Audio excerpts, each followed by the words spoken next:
What if I told you that the father of the atomic bomb was also a lover of poetry and Eastern philosophy? Yes, you heard it right. We're talking about none other than J. Robert Oppenheimer, an enigmatic figure who played a pivotal role in shaping the 20th century.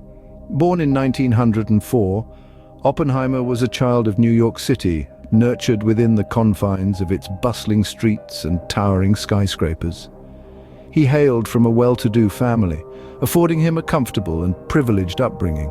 But wealth wasn't the only thing his family had in abundance. They also had a profound appreciation for knowledge, which was instilled in young Oppenheimer from an early age.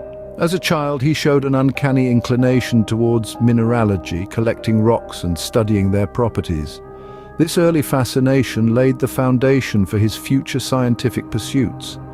However, Oppenheimer was not a one-dimensional prodigy. His academic prowess extended well beyond the sciences. From literature to languages, his intellectual curiosity knew no bounds.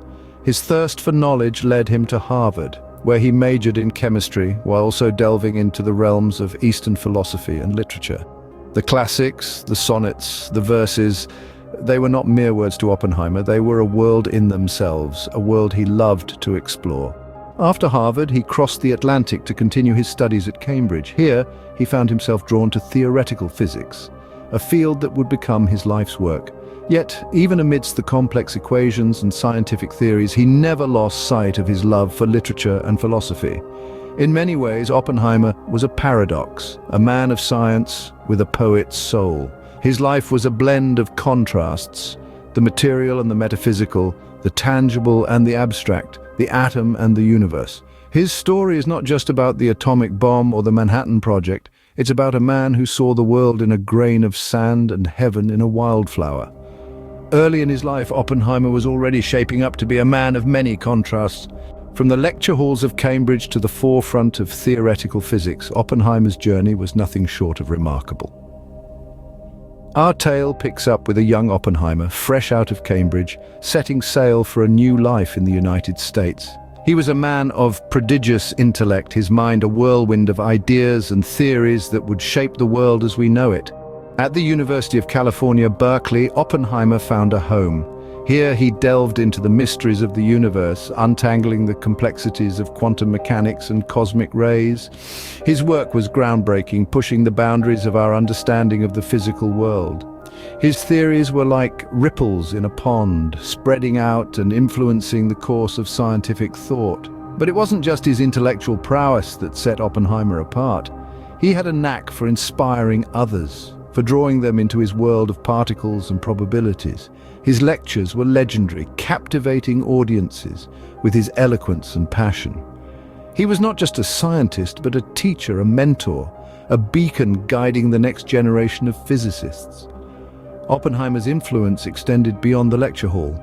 He was instrumental in establishing the Theoretical Physics Group at Berkeley, a hub for some of the brightest minds of the time. His leadership and vision helped to foster an environment of collaboration and innovation, laying the groundwork for many significant scientific breakthroughs.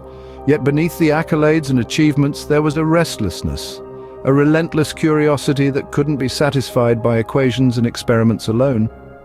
Oppenheimer was drawn to the philosophical implications of his work, contemplating the nature of reality and our place in the universe. His passion for Eastern philosophy, particularly the Bhagavad Gita, gave him a unique perspective on the interplay between science and spirituality. But his thirst for knowledge wasn't going to be quenched in the tranquil halls of academia. Oppenheimer was on the cusp of something bigger, something that would test the limits of his intellect and his morality. His journey was about to take a dramatic turn, leading him down a path that would forever alter the course of history. When the world went to war, Oppenheimer found himself at the center of a project that would change the course of history. As nations clashed on battlefields across the globe, Robert Oppenheimer found himself entangled in a different kind of warfare, one fought not on land or sea, but in the hallowed halls of science and technology. The Manhattan Project, a clandestine operation of monumental significance, was the stage upon which Oppenheimer would etch his name into the annals of history.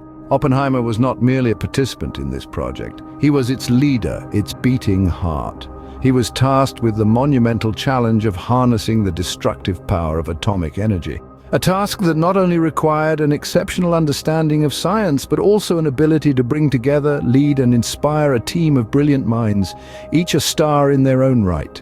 In the secret laboratories of Los Alamos, New Mexico, Oppenheimer assembled a diverse team of physicists, chemists, and engineers. Among them were Nobel laureates and young prodigies, each drawn into the project by the promise of scientific discovery and the urgent need to end a devastating global conflict. Oppenheimer was the glue that held this disparate group together, the maestro conducting a symphony of minds in the quest for a breakthrough. His leadership style was a blend of stern authority and intellectual camaraderie. He was not a distant figurehead, but a hands-on leader, engaging with his team on the most intricate details of the project. Under Oppenheimer's guidance, the team navigated the uncharted waters of nuclear physics, grappling with complex theories and conducting groundbreaking experiments. Yet the project was not just about scientific discovery. It was a race against time, a race against the enemy. Every day that passed was a day closer to the completion of a weapon that would alter the course of the war. The pressure was immense, the stakes were high, but Oppenheimer and his team persevered. And then in 1945, the world witnessed the devastating power of the atomic bomb. In the aftermath of Hiroshima and Nagasaki, Oppenheimer was a changed man. The echoes of the bomb's devastating impact reverberated not just in the physical world, but in the very soul of the man who played a pivotal role in its creation. Oppenheimer found himself grappling with remorse and introspection. He famously quoted a verse from the Bhagavad Gita, an ancient Hindu scripture, saying, "Now I am become death, the destroyer of worlds." This haunting self-reflection stands as a testament to the profound transformation he underwent. A scientist, once engrossed in the pursuit of knowledge, was now a man burdened with the weight of his creation's destructive potential. In the years that followed the war, Oppenheimer's life took a turn towards political activism. His deep-seated regret over the bombings spurred him to advocate for international control of nuclear power and arms reduction. He became a vocal critic of the arms race, even as the Cold War escalated tensions between the United States and the Soviet Union. However, his outspoken views were not without consequence. In the paranoid climate of the McCarthy era, Oppenheimer's past associations and his opposition to the development of the hydrogen bomb led to suspicions of disloyalty. The height of these controversies came in 1954, when his security clearance was abruptly revoked, effectively ending his influence on nuclear policy. The decision was a shock to the scientific community, and it marked a tragic turn in Oppenheimer's life. Yet, it's essential to remember that Oppenheimer's story didn't end with the bomb. It was just another chapter in his complex life. From a brilliant physicist to the father of the atomic bomb, and then to a remorseful advocate for peace, Oppenheimer's journey was as multifaceted as the man himself. His life serves as a poignant reminder of the ethical dilemmas that often accompany scientific progress. It's a tale of power, regret, and redemption that continues to echo through the annals of history. Oppenheimer's legacy is as multifaceted as the man himself. He was not just a scientist, but a philosopher, a poet, a lover of literature, and a complex figure who straddled the worlds of academia, politics, and warfare. His life and work have left an indelible mark on the world, influencing not just the field of science, but also the realms of politics and popular culture. In the world of science, Oppenheimer's contributions to theoretical physics are undeniable. His work paved the way for many advancements in our understanding of the universe. His leadership of the Manhattan Project, though controversial, revolutionized nuclear physics and opened the door to the atomic age.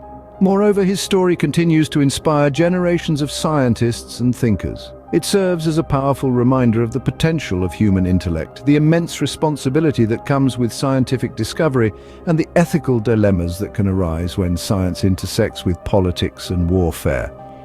In the political sphere, Oppenheimer's life tells a cautionary tale about the dangers of unchecked power. His post-war activism, his opposition to the development of the hydrogen bomb, and his very public fall from grace during the McCarthy era serve as poignant reminders of the price of dissent in turbulent times. In popular culture, Oppenheimer is a figure of fascination, an enigma that continues to captivate. His story has been told and retold in books, films, and television series. His famous quote from the Bhagavad Gita, "Now I am become death, the destroyer of worlds," uttered in the wake of the first successful atomic bomb test, has become iconic, a chilling testament to the power and peril of human intellect. So we come full circle back to the legacy of this complex and fascinating figure, Oppenheimer, the father of the atomic bomb, the poet, the philosopher, the enigma. His story reminds us of the power and peril of human intellect. His legacy continues to resonate, a stark reminder of the ethical responsibilities that come with the pursuit of knowledge and the potential for both creation and destruction that lies within us all.